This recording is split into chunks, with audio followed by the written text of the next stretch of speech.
Hello students, आज हम discuss करेंगे हमारा इंडस्ट्रियल ग्रोथ जो चैप्टर नंबर 4 है उसका लास्ट पार्ट कि 1950 से 1991 के दौरान इस टाइम पीरियड में जो हमारी इंडस्ट्रियल ग्रोथ हुई, हमने अब तक इसमें ये पढ़ा किस प्रकार से हमारी इंडस्ट्रीज इस्टेब्लिश हुई, कैसे हमारी लार्ज स्केल इंडस्ट्रीज डेवलप हुई, कैसे स्मॉल स्केल इंडस्ट्री डेवलप हुई, क्या हमारा रोल रहा प्राइवेट सेक्टर का, पब्लिक सेक्टर का, और पब्लिक प्लस प्राइवेट सेक्टर का किस तरीके से कितना कितना रोल रहा। हमने ये सब अब तक इस चैप्टर में डिस्कस कर चुके हैं। देखिए, जो कि हमारे यहाँ इंडस्ट्रियल पॉलिसीज़ बनी ड्यूरिंग द 1950 टू 1991, इस दौरान उन पॉलिसीज़ का कौन सा इफ़ेक्ट पड़ा, कैसा प्रभाव पड़ा। कुछ अच्छे प्रभाव पड़े हमारी जो है इकोनॉमी पर, और कुछ उसके बैड इफ़ेक्ट भी थे, बुरे प्रभाव भी पड़े। तो आज हम इसमें डिस्कस करेंगे कि हमारा जो सेक्टर थे, जो हमारी इकोनॉमी थी, उसका किस हद तक हमारे देश की जो इकोनॉमी पर कितना प्रभाव पड़ा। हमारे जो इंडस्ट्रियल जो पॉलिसी थी, इंडस्ट्री जो हमारी इस्टेब्लिश हुई, उन्होंने कितनी ग्रोथ की, कौन सी चीज़ें हमारे देश के लिए फ़ायदेमंद साबित हुई और कौन सी चीज़ों से हमारी इकोनॉमी के ऊपर बैड इफ़ेक्ट पड़े, वो हमारे लिए नुकसानदायक साबित हुई। आइए हम चर्चा करते हैं इस बात पर। सबसे पहले हम बात करते हैं गुड इफ़ेक्ट, उसके बाद बात करेंगे बैड इफ़ेक्ट। हालांकि जैसा हम जानते हैं कि हमारी इंडस्ट्रियल पॉलिसी की कुछ गलत बातें रही, जैसे कि हमने विदेशी कंपनियों को आने से रोका, क्योंकि कहीं ना कहीं हमें डर था कि हमारे प्रोडक्ट शायद उस क्वालिटी के ना हो, उनको कंपटीशन ना दे पाएँ। ठीक उसी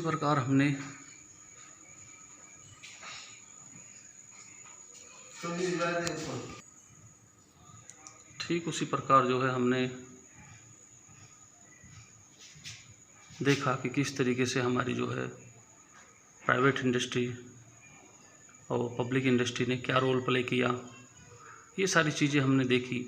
तो हम इन सब चीज़ों के आधार पर ये कह सकते हैं कि कहीं ना कहीं हमारे गुड इफ़ेक्ट तो कम रहे और बैड इफ़ेक्ट हमारे ज़्यादा रहे। बैड इफ़ेक्ट हमारे बहुत इसलिए ज़्यादा रहे क्योंकि हमारी कुछ पॉलिसीज ऐसी रही जिससे हमारी इकोनॉमिक ग्रोथ जो और ज़्यादा बढ़ सकती थी और ज़्यादा हो सकती थी, हम वो नहीं कर पाए। चलिए हम दोनों को बारी बारी से डिस्कस करते हैं। सबसे पहले गुड इफ़ेक्ट के बारे में पढ़ते हैं। गुड इफ़ेक्ट्स कौन से थे?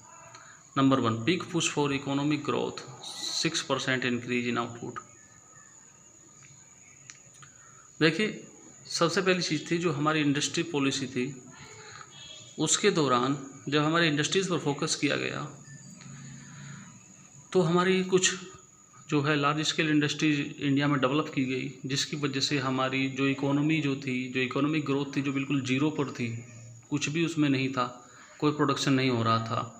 तो हालांकि बहुत ही कम फैक्ट्रीज़, बहुत ही कम जो है इंडस्ट्रीज़ लगी, लेकिन वो भी हमें बहुत ज़्यादा दिखाई दी, क्योंकि उन्होंने 6% आउटपुट दिखाया पर ईयर। तो हमें ये लगा कि हाँ, वाकई में ही हमारी काफ़ी जो है ग्रोथ हुई है। हालांकि रियल में ऐसा नहीं था, क्योंकि हम लोग जीरो पर थे, इसलिए हमको 6% भी बहुत ज़्यादा लगी। तो पहला गुड इफ़ेक्ट में हम ये कह सकते हैं कि big push for economic growth, एक रुकी हुई अर्थव्यवस्था को अगर 6% का भी इंक्रीमेंट मिले, इंक्रीज मिले हो, तो उसके लिए ये बहुत बड़ी बात होगी। चलिए, नेक्स्ट है डाइवर्सिफिकेशन, यानी चेंज इन इंडस्ट्री सेक्टर। देखिए, डाइवर्सिफिकेशन का क्या मतलब है कि जो हमारा इंडस्ट्री सेक्टर था, अब उसमें चेंज आ गया। अब अलग अलग प्रकार के जो हैं उसमें सामान बनने शुरू हो गए, मशीनें बनने शुरू हो गई। तो कहीं ना कहीं अब हमारा जो इंडस्ट्री सेक्टर था वो काफ़ी कुछ उसमें चेंज आ रहा था, और जिसका कहीं ना कहीं लाभ हमें, हमारी इकोनॉमी को बहुत ज़्यादा मिला। नेक्स्ट देखिए, growth in large scale industry. Large scale industry हम इसको समझ सकते हैं कि देखिए, हमारा जो स्टार्टिंग में हमारी जो गवर्नमेंट थी, उसका पूरा ध्यान जो था वो लार्ज स्केल इंडस्ट्री को डेवलप करने में रहा। तो हमारे यहाँ पर जो है पब्लिक सेक्टर में कई सरकारी बड़े बड़े उद्योग लगाए गए, जैसे कि BHL मैंने आपको बताया, और इसके अलावा हिंडाल्को, और भी कई हैं जिसके ऊपर और कुछ प्राइवेट सेक्टर के भी, जैसे कि Tata iron and steel company, ये सब कुछ ऐसे लार्ज स्केल इंडस्ट्री की भी काफ़ी ग्रोथ की गई, क्योंकि सरकार ने ये बात ध्यान में रखी कि लार्ज स्केल इंडस्ट्री की ग्रोथ होने से ही हमारी जो है इकोनॉमिक ग्रोथ संभव है। इसलिए लार्ज स्केल इंडस्ट्री पर काफ़ी ध्यान दिया गया, वो काफ़ी ग्रोथ की गई। नेक्स्ट है ग्रोथ ऑफ स्मॉल, तो नेक्स्ट है हमारा growth of small scale industry with employment and social justice. देखिए, इसका एक बहुत बड़ा फ़ायदा मिला हमें, जो हमारी इंडस्ट्रियल पॉलिसी थी, इसमें जो स्मॉल स्केल इंडस्ट्री की जो ग्रोथ हुई, यानी जो छोटे छोटे उद्योग धंधे लगे, उनसे हमारे यहाँ लोगों को बहुत ज़्यादा रोज़गार मिला, बहुत ज़्यादा लोगों को रोज़गार मिला। एंड सोशल जस्टिस, और ज़्यादा लोगों को रोज़गार मिलने का मतलब है कि सोशल जस्टिस भी पूरा हुआ, यानी सामाजिक न्याय भी पूरा हुआ।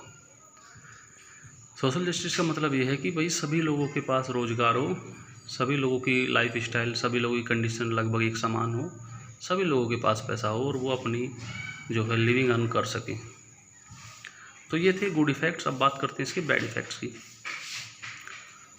देखिए, सबसे बड़ा जो बैड इफ़ेक्ट पड़ा वो था number 1, public sector monopoly. Public sector यानी जो सरकारी जो क्षेत्र था, सरकारी जो कंपनियाँ थी, उनकी मोनोपोली हो गई, उनका एकाधिकार हो गया। जैसा कि मैंने आपको बताया था कि इस टाइम में 1951 से 1991 तक प्राइवेट कंपनीज़ को जो है आने से रोका जाता था। उनको बहुत ही, उनके ऊपर लाइसेंस देने के लिए बहुत ही ज़्यादा टर्म एंड कंडीशन लगाई जाती थी, उनको ज़्यादा प्रोत्साहन नहीं दिया जाता था।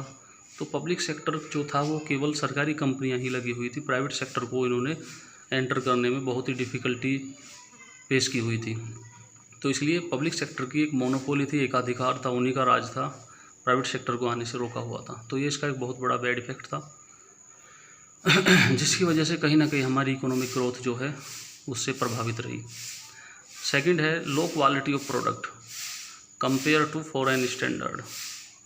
लो quality of product compare to foreign standard. देखिए, low quality of product compare to foreign standard, आप इसको समझ सकते हैं कि जो हमारे यहाँ जो प्रोडक्ट बन रहे थे वो कहीं ना कहीं विदेशी कंपनियों के प्रोडक्ट के मुकाबले लो क्वालिटी के थे। विदेशी कंपनियों के प्रोडक्ट के मुकाबले वो लो क्वालिटी के थे। वो उनको कंपेयर करने में जब भी कभी उनके सामने उनका मुकाबला नहीं कर पाते थे हमारे यहाँ के प्रोडक्ट। और उसका एक रीज़न ये भी था कि हमने कभी भी नई टेक्नोलॉजी को या विदेशी कंपनियों को यहाँ आने से रोका। अगर कहीं वो यहाँ पे आती तो कहीं ना कहीं हम उनसे टेक्नोलॉजी नई नई सीखते, नई नई मशीनें लेके आते और हमारा जो है और ज़्यादा विकास और ज़्यादा डेवलपमेंट होता। तो कहीं ना कहीं हमने इस चीज़ में भी हम बहुत ही पिछड़े रहे, ये हमारी बैड पॉलिसीज़ में से एक रही। नेक्स्ट है focus on saving foreign exchange यानी इंपोर्ट सब्स्टिट्यूशन। देखिए, हमारा इसमें क्या है कि फॉरेन एक्सचेंज का मतलब है कि हम कुछ सामान विदेशों में बेच रहे हैं और विदेशी लोग कुछ सामान, जो विदेशी लोग हैं वो कुछ सामान हमारे देश में बेच रहे हैं। तो ये हुआ हमारा फॉरेन एक्सचेंज। कुछ हमारा प्रोडक्ट कुछ विदेशों में जाकर के बिक रहा है और विदेशों का कुछ प्रोडक्ट हमारे देश में आकर बिक रहा है। तो हमने फोकस ऑन सेविंग, हमने इस चीज़ को बढ़ाने की बजाय इस पर सेविंग पे ध्यान दिया। यानी कम से कम जो है हम अपना प्रोडक्ट कम से कम बाहर लेके गए और बाहर से कम प्रोडक्ट मंगाया, जिससे हमें बहुत ज़्यादा नुकसान हुआ। यानी कह सकते हैं कि इंपोर्ट सब्स्टिट्यूशन, कि हमने जो है जो बाहर से जो चीज़ें थी जो आ रही थी उनको लेने के बजाय अपने यहाँ पर ही चीज़ें बनानी शुरू की। और कहीं ना कहीं वो वस्तुएं, वो मशीनें या वो प्रोडक्ट इतना कंपैरेटिवली इतना अच्छा नहीं हो पाया। तो हमारा जो फोकस था वो फॉरेन एक्सचेंज में उसको इंक्रीज़ करना नहीं था, उसको सेविंग करने पर ज़्यादा रहा, जिससे हमारी इंडस्ट्रियल ग्रोथ कहीं ना कहीं प्रभावित हुई और हमें इसके बुरे परिणाम भुगतने पड़े और हम जो ग्रोथ कर सकते थे हम उसे नहीं कर पाए। तो दोस्तों, उम्मीद है आपको ये वीडियो पसंद आई होगी, समझ आई होगी अच्छे से। तो अगर आपको कोई भी किसी प्रकार की प्रॉब्लम हो तो आप जो है कमेंट बॉक्स में भेज सकते हैं। Thank you.